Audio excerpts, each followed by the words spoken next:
মা জাগাল বাসার ওয়ামা তাগা। জাগা মানে বাঁকা হওয়া, মানে তির্যক দৃষ্টিতে কেনারা দিয়ে তাকানো। জাগা তির্যক দৃষ্টিতে বাঁকা চোখে কেনারা দিয়ে তাকানো, এটা জাগা। তো আল্লাহ বলেন মা জাগাল বাসারও, আল্লাহর রাসূলের চক্ষু বাঁকা হয় নাই, তির্যক দৃষ্টিতে তিনি তাকান নাই, অমা তাগা, এবং তিনি সীমা লঙ্ঘনও করেন নাই। অর্থাৎ এই যে সিদরাতুল মুনতাহার পরে তাকে যে জান্নাত এবং জাহান্নামের দৃশ্যগুলি দেখানো হয়েছে, এই দৃশ্যগুলি দেখার ক্ষেত্রে তিনি এটা চান নাই যে তাকে একটা দেখানো হয়েছে, আরও অনেক আছে, তিনি ওইটার দিকে একটু তাকাবেন, বা উনি সীমা লঙ্ঘন করে বলবেন যে এইটা না ওইটা দেখব, এরকম কিছু তিনি করেননি। তাকে জিবরিল আমিন সাথে নিয়ে জান্নাত এবং জাহান্নাম দেখিয়েছেন। যেসব মানুষের জন্ম হয় নাই তারা কোথায় থাকবে এটা আল্লাহ রসুলকে দেখানো হয়েছে। এজন্য আপনার আমার চিন্তার কোনো কারণ নাই, এটা যার ক্ষমতা আছে সে দেখাতে পারে, আমাদের ওই জ্ঞানও নাই আর বুঝিও না। আমরা বুঝবো কি যে আল্লাহ কোরআনে যা বলছে এটা পালন করলে আমরা মুক্তি পাব। কথা বলতে পারছেন? এর সাথে বেশি বুঝতে গেলে মহাবিপদ।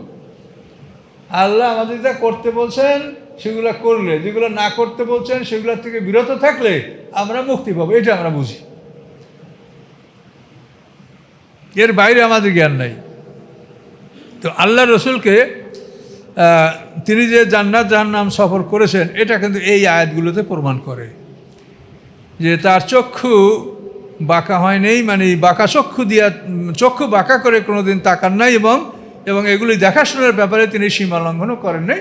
জিবরিল আমিন যেভাবে তাকে দেখিয়েছেন এভাবেই তিনি ধীর স্থিরভাবে শান্তভাবে এই দৃশ্যগুলো দেখেছেন। দোজখে বড় বড় আসামি কারা? সালেহ আলাইহিস সালামের উট হত্যা করছে কে? কেদার, তাকে আল্লাহ রাসূল দেখেছেন। আরব দেশে পাথরের মূর্তি আমদানি করেছে কে? ওমর ইবনুল লুহা। আরবে কিন্তু মূর্তি ছিল না। এই ওমর ইবনুল লুহা সিরিয়ায় ব্যবসা করতে গেছে, তখন সেখানে ওই মূর্তি দেখে ও বলছে যে আমার জাতির জন্য একটা নিব, আমার কাছে বিক্রি করো। তখন এই ওমর ইবনুল লুহা প্রথম আরব দেশে পাথরের মূর্তি আমদানি করেছে। আল্লাহ রাসূল তাকে দেখেছেন যে সে দোজখে কীভাবে জ্বলছে। এই দৃশ্যগুলি হয়তো বা এখনও তাদেরকে ঢুকানো হয় নাই, কিন্তু আল্লাহ রসুলকে দেখাবার জন্য এই দৃশ্যটা দেখানো হয়েছে। প্রকৃতপক্ষে ঢুকানো হবে তো হাসরের ময়দানে বিচারের পরে, এর আগে তো সবাই ইল্লিসিট জিনিস আছে, পর্দার জগতে আছে, কিন্তু তারপরও আল্লাহ তাআলা তার রাসূলকে এই দৃশ্যগুলি দেখিয়েছেন। এক জায়গায় দেখছেন যে ভুনা গোশত, খুব সুন্দর ভুনা গোশত, তার পাশেই পচা গোশত। এখন ওইখানে যারা আছে তারা ভুনা গোশত না খেয়ে পচা গোশতগুলি মুখ থেকে চিবে চিবে খাচ্ছে। জিবরিল জিজ্ঞাসা করলেন এদের অবস্থা কী? তো আল্লাহ রসুলকে জিবরিল আমিন বললেন যে এই লোকগুলি দুনিয়াতে বৈধ ভালোবাসা করে নাই, যে আপনার স্ত্রী এবং আপনার স্ত্রী 1 2 3 4 বিয়ে করার অনুমতি আছে, তো এই বৈধ ভালোবাসা না করে এরা অন্যায়ভাবে তাদের জীবনকে নষ্ট করেছে। কোথায় প্রতিবেশীর বউ, কোথায় খালাতো বোন, মামাতো বোন, ভাবি, এইসব নিয়ে তারা জীবন কাটাইছে। এই জন্য ওই ভুনা গোশত দেখে কিন্তু খায় পচা গোশত। কল্পনা করতে পারেন যে পচা জিনিস একটা নজরে পড়লে আপনার বমি আসবে, আপনি খেতে পারবেন না, সেটা মুখ দিয়ে চাবাইয়া খাইতে হবে। এটা কি কল্পনা করা যায়? আপনি একটা মরা লাশ কি আপনি তাকাইয়ে দেখেন? চোখ বন্ধ করেন, মুখ বন্ধ করেন, যেটা তো আমি না দেখি। আর এগুলি দেখলে তো মানে মারাত্মক প্রতিক্রিয়া হয় যে আপনি ভুলতেই পারবেন না। অনেক দিন আপনার এটা খাবার সময় মনে আসবে, তখন বিরক্তি ভাব আসবে, বমি আসবে, এগুলো মারাত্মক খারাপ জিনিস। কিন্তু এগুলি মুখ দিয়ে চিবিয়ে খাইতে হবে যারা পৃথিবীতে অবৈধ ভালোবাসা করেছে, স্ত্রীর সাথে কাছে করেছে ঝগড়া আর ভালোবাসে অবৈধভাবে। এদের দৃশ্য আল্লাহ রসুল দেখেছেন, বহু দৃশ্য আল্লাহ রসুল দেখেছেন মেরাজে। দীর্ঘ সময় তিনি সফর করেছেন এবং দেখেছেন। আলাকাদ রামেন আয়াতে রাব্বিল কুবরা, এবং নিশ্চয়ই দেখেছেন তিনি রবের বড় বড় নিদর্শনগুলি। রবের যে বড় বড় নিদর্শন, জান্নাতের নিদর্শন, জাহান্নামের নিদর্শন, এই বড় বড় নিদর্শনগুলি তিনি দেখেছেন। জান্নাতে আল্লাহ রসুলের বাড়িও তাকে দেখানো হয়েছে যে আপনার এই বাড়ি, কিন্তু এখন ঢোকার তো অনুমতি নাই, এটা ঢুকবেন আপনার বিচারের পরে। এভাবে বড় বড় নিদর্শনগুলি তাকে দেখানো হয়েছে। আল্লাহ তাআলা মেরাজ সম্পর্কে, রাসূল এবং জিবরিল আমিন সম্পর্কে এখানে এই কথা সমাপ্ত করে এখন অন্য কথা বলছেন। আফারাআইতুমুল লাতা, তোমরা কি দেখেছো লাতকে? লাত হলো মূর্তি আরবের, ওই লাত উজ্জা মানাত তিনটে মূর্তির নাম কোরআনে আছে। তো তোমরা কি দেখেছো লাতকে, অল উজ্জা এবং উজ্জাকে, মানাতা এবং মানাতকে, সালাসাতা লোখরা যে অন্য তৃতীয়, এক দুইয়ের পরে অন্য তৃতীয় হলো মানাত। তা আল্লাহ বলছে এগুলি কি তোমরা দেখেছো? আলাকুমুজ জাকারু আলাল উনসা, তোমরা কি মনে করো যে পুত্র সন্তান তোমাদের আর কন্যা সন্তান আল্লাহর? এই যে আকাশে ফেরেশতারা, এগো কাফেররা বলে এগুলো আল্লাহর কন্যা, আল্লাহর মেয়েরা, আর পুত্র সন্তান ওদের। তো এই কথা আল্লাহ প্রশ্ন করছেন যে তোমরা কি দেখেছো এই লাত ওজ্জা মানাত, এ তো পাথরের মূর্তি, এদের কি ক্ষমতা আছে? তোমরা বলো তোমরা কি পুত্র সন্তানের মালিক এবং আল্লাহকে দিয়েছো তোমরা কন্যা সন্তান? ফেরেশতারা মালাইকাতু বানাতুল্লাহ, ফেরেশতারা আল্লাহর কন্যা বলছো। তেল কাজা কিসমাতুন দিজা, এটা যদি করো তাহলে এটা হলো অসম বন্টন, মানে ভাগটা তোমরা ঠিক মতো করো নাই। অর্থাৎ তুমি নিজে যা ভালোবাসো না তা অন্যকে দিলে, এইভাবে ভাগ করা, এই ভাগটা তোমাদের ঠিক হয়নি। আল্লাহদের অসম বন্টন করলে, তোমরা ভাগটা তোমরা ঠিক মতো করলে না, নিজেদের জন্য ভালো ভাগ নিলে আর আল্লাহকে খারাপ অংশ দিলে। এটা হলো কিসমতুন দিজা, অসম বন্টন। আল্লাহ বলেন এন হিয়া ইল্লা আসমাউন সাম্মাইতুমুহা, এগুলি আর কিছু নয় উহা ছাড়া এই নামগুলি তোমরা রেখেছো, তোমরা নাম রাখছো এটাই, এছাড়া এদের মধ্যে আর কিছুই নাই। এই মূর্তি তো মূর্তিই মূর্তি। আনতুম আবাউকুম, এই নামগুলো রেখেছো তোমরা এবং তোমাদের পিতৃপুরুষেরা, তোমাদের বাপ দাদারা এই নামগুলি রেখেছে। মা আনজালাল্লাহু মিন সুলতান, নাজেল করেন নাই আল্লাহ তাআলা এই সম্পর্কে কোনো প্রমাণ, যেদের ইবাদতকে উপকার হবে, বেরা কোরবানুন আলেহা, মানে আল্লাহর কাছে নৌকাটি পৌঁছে দেবে, এই ধরনের কোনো কথা নয়। আল্লাহ তাআলা এদের ব্যাপারে কোনো প্রমাণ নাজেল করেন নাই। এই ইয়াত্তাবিউন ইল্লা যন্না, তারা অনুকরণ করে শুধু ধারণার, মনের ধারণা করে, কল্পনা। ওমা তাহওয়াল আনফুস, এবং যা কামনা করে তাদের মন। ওয়ালাকাদ জাআহুম মির রাব্বিহিমুল হুদা, নিশ্চয়ই আসে তাদের কাছে তাদের রবের পক্ষ থেকে হেদায়াত। এখন এই যে মূর্তির উৎস এলা শয়তানে করেছে। মূর্তির সৃষ্টি শয়তান থেকে হয়েছে। আদম সন্তানদের মধ্যে যে সূরা নূহের মধ্যে যেটা আপনারা সামনে পাবেন, যে ওখানে 5টা মূর্তির কথা বলা আছে।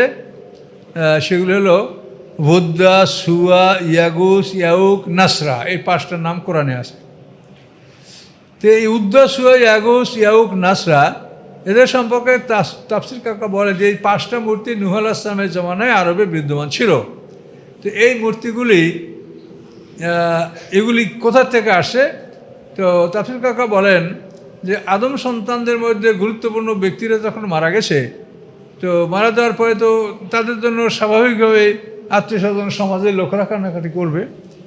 তো শয়তান একদিন কুমার মানে যারা মাটির কাজ করে, আর্দেনওয়ার কোরকারি, এই মাটির তৈজসপত্র যারা বানায়, তো ওই কুমারের বেশ ধরে শয়তান আইসা তাদেরকে বলে যে তোমরা আমাকে যদি বলো তা তোমাদের এই মহাপুরুষ তার একটা মূর্তি করে দিতে পারি, এটা তোমরা ঘরে রাখলে তোমাদের মন শান্ত হবে, যে তোমাদের সেই মুরব্বী এখানে আসে, দেখলে তোমরা একটু সান্ত্বনা পাবা, মনটা ভালো লাগবে।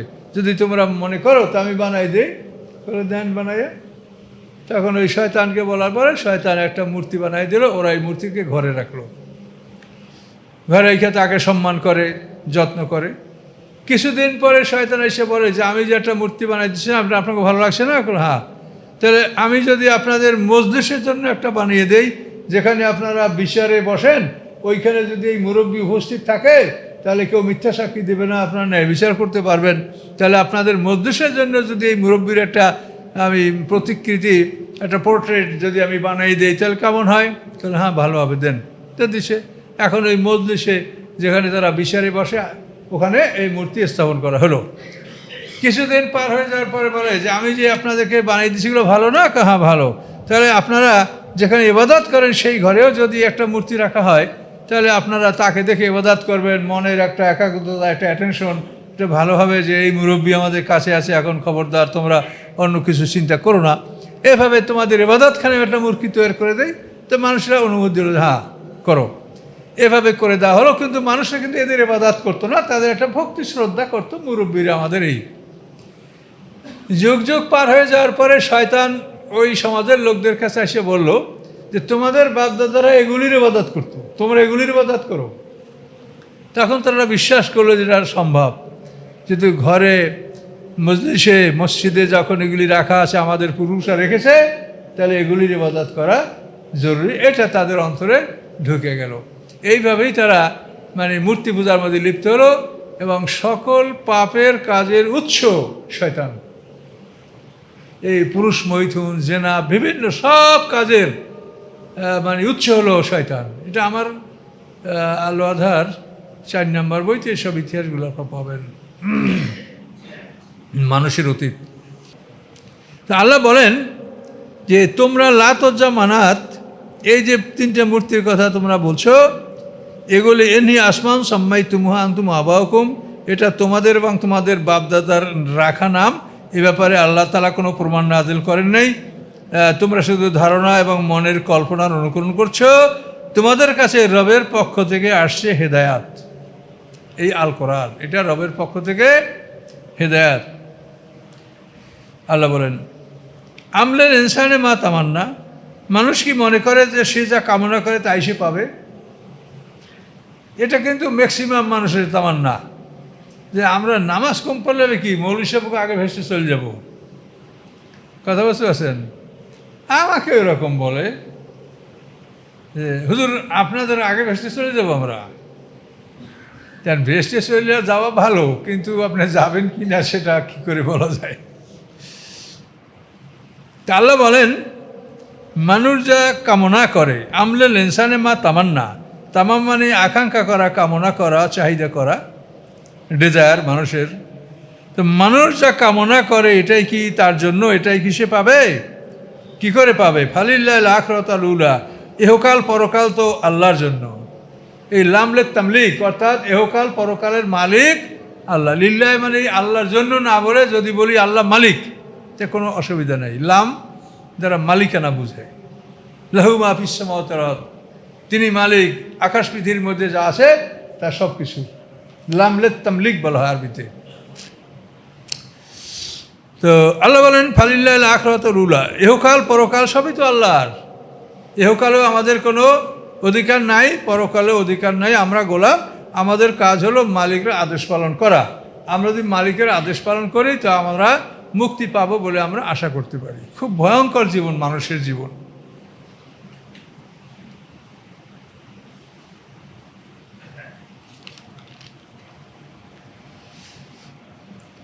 কাম মিন মালাকিন ফিস সামাওয়াতি লা তুগনি শাফাআতুহুম শাইআ ইল্লা মিন বাদি আইয়াযানাল্লাহু লিমান ইয়াশা ওয়া ইয়ারদা।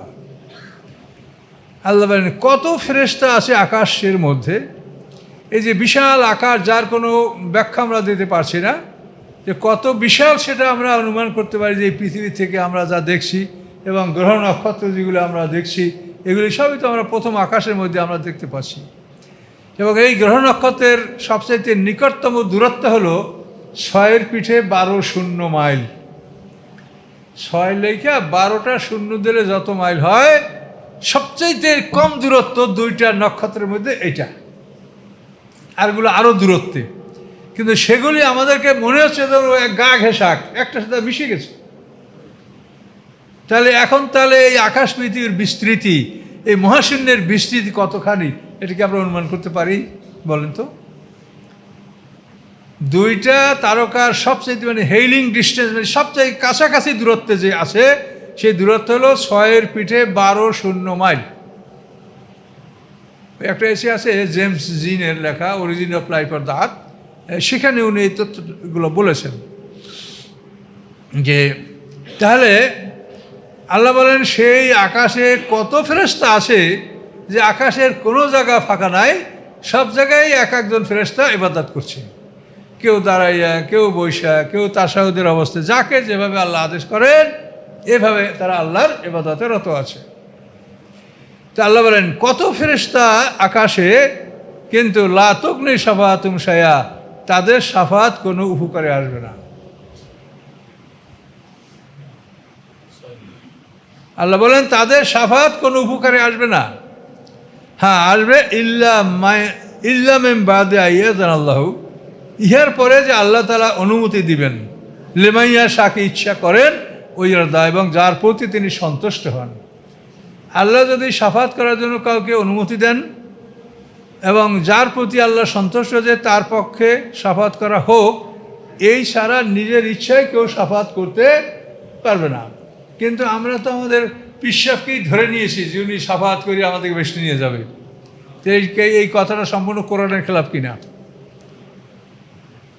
এখন বলবো কি, সত্য কথা বলতে গেলে সব জায়গায় বিপদ। যারা নামাজ রোজা যেখানে লোকে করে, এই সত্য কথা বলতে গেলে সবার উপরেই বোঝা, সবাই ক্ষিপ্ত হয় যে কি। এখন আমরা কি করবো? তো কোরআনে বলছে, আমরা নিজেরা বলছি কিছু, আমরা বলেন আল্লাহর কোরআন বলছে এই কথাটা যে এই আকাশে এত ফেরেশতা, তারা শাফাত করতে পারবে না, তাদের শাফাতে কোনো উপকার হবে না। উপকার হবে কার শাফাতে? আইয়াযান আল্লাহু লিমান ইয়াশা, যাকে আল্লাহ তাআলা অনুমতি দিবেন, ওয়ারদা, এবং যার প্রতি আল্লাহ সন্তুষ্ট থাকবেন। তাহলে এই শাফাতটা আপনি দাবি করতে পারেন না, কেউ দাবি করতে পারে না। যদি দাবি করে তো সে হকপন্থী নয়, সে নাহকপন্থী, সে মিথ্যাবাদী। সে কখনোই বলতে পারে না যে আমি শাফাতের অনুমতি পাবো। তবে আল্লাহর রসুল যারা, নবী যারা, তাদের জন্য আল্লাহ বিশেষ ক্ষমতা দান করে থাকেন। রাসূলকে শাফাত দান করা হয়, সেটা আল্লাহ রাসূল বলেছেন যে আমাকে আল্লাহ তাআলা শাফাত দান করেছেন, শাফাত আমি করতে পারবো। কিন্তু এটা তো রাসূল ছাড়া অন্য কারো ব্যাপারে এ খবর আমরা শুনতে পাইনি। তো এই জন্য এ ব্যাপারে সতর্ক থাকতে হবে। কাজকর্ম করে যাচ্ছেন কবরে, সেখানে যদি দেখেন যে আপনার কাজকর্ম বরবাদ, তাহলে সেই দুঃখের কি থাকবে বলেন? এটা আল্লাহ কিন্তু বলছেন কোরআনে যে অনেক মানুষ এমন হবে যে প্রচুর আমল করেছে, হ্যাঁ, প্রচুর কাজ করেছে। হাল নুনাব্বিউকুম বিল আকসারিনা আমালা, আল্লাহ বলেন আমি কি তোমাদেরকে খবর বলবো যে কর্মের ক্ষেত্রে সবচাইতে ক্ষতিগ্রস্ত কারা? মানে কর্ম আছে তারপরও ক্ষতিগ্রস্ত কারা? আল্লাযিনা দাল্লা সাইহুম ফিল হায়াতিদ দুনিয়া, দুনিয়া যাদের সমস্ত পরিশ্রমটা হারিয়ে গেল, বরবাদ হয়ে গেল। হ্যাঁ, আল্লাযিনা দাল্লা সাইহুম ফিল হায়াতিদ দুনিয়া ওয়া হাসাবুনা আন্নাহুম ইহসিনুনা সুনা, এবং তারা ভাবছে যে আমরা খুব ভালো কাজ করে যাচ্ছি, খুব ভালো কাজ করছি, হুজুরের খেদমত করছি, দান করছি, গরু ছাগল হাদিয়া তহবা করছি, বড় ভালো কাজ করছি।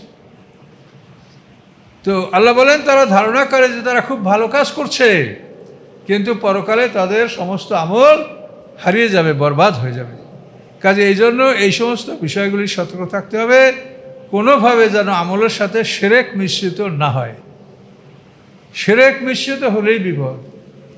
ফামান কানা ইয়ারজু লিকা রাব্বিহি, যে আল্লাহ শুভ সাক্ষাৎ কামনা করে, ফালিয়ামাল আমালান সালিহা, সে যেন ভালো কাজ করে, ওয়ালা ইউশরিক বিইবাদাতি রাব্বি আহাদা, এবং রবের ইবাদতে যেন কাউকে শরিক না করে।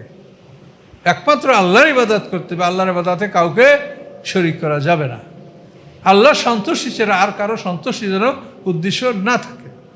ইন্নাল্লাযীনা লা ইউমিনুনা বিল আখিরাতি, নিশ্চয়ই যারা পরকালে বিশ্বাস করে না, লা ইউসাম্মুনাল মালাইকাতা তাসমিয়াতাল উনসা, অবশ্যই তারা নাম রাখে ফেরেশতাদের নারীর নামে।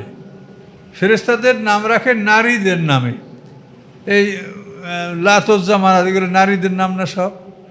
তো ওরা ফেরেশতাদের নাম রাখে নারীদের নামে, আর মনে করে এই নারীরা আল্লাহ ফেরেশতা।